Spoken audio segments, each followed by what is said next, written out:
Lumuwas ng Manila at naiwan yung pamilya sa probinsya ng Aklan.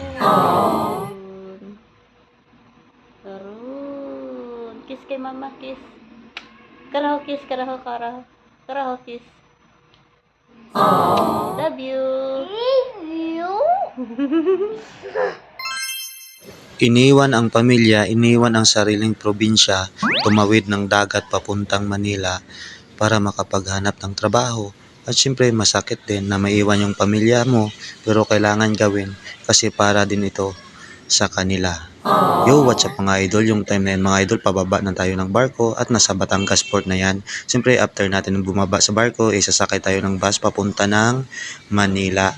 At pagdating ng Manila, dito tayo napadpad sa Parañaque City o sa Pasay mga idol. At ito yung naging trabaho natin dito.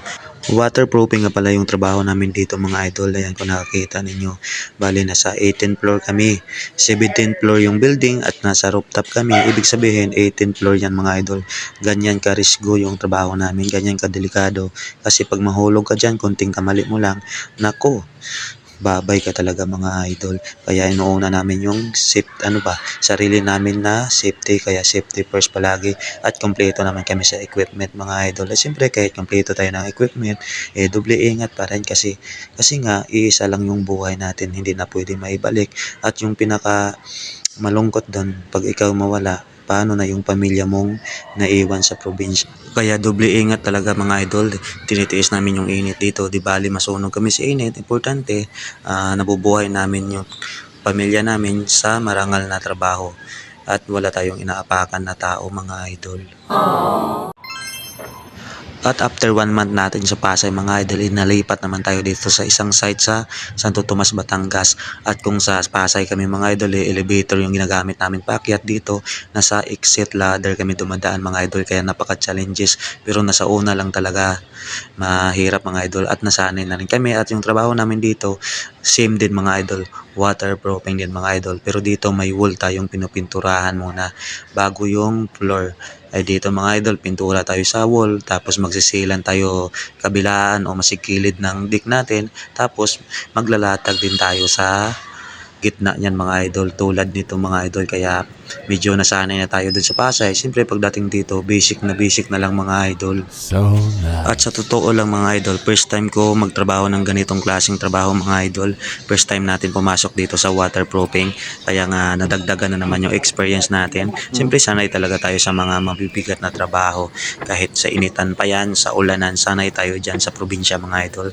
Kaya nga malaking tulong din sa akin itong experience na to. Kahit saan tayo mapunta, alam natin yung trabaho natin. At siyempre pagdating ng babaan, ganito din talaga.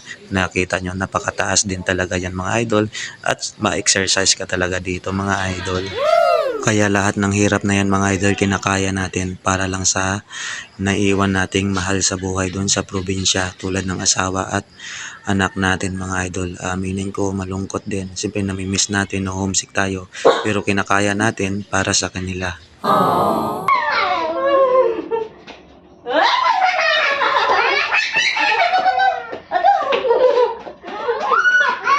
Ay, sige, dali.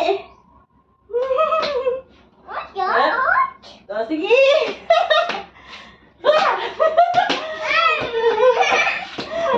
Hindi ba namin gusto agawon?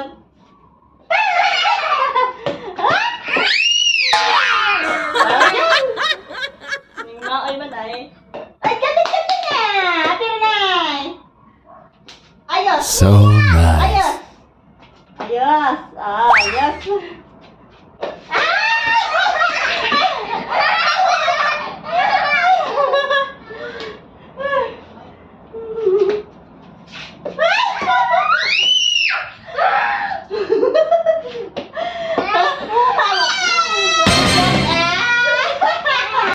Kayo mga idol, ano yung kaya nyong gawin para lang sa minamahal nyong pamilya?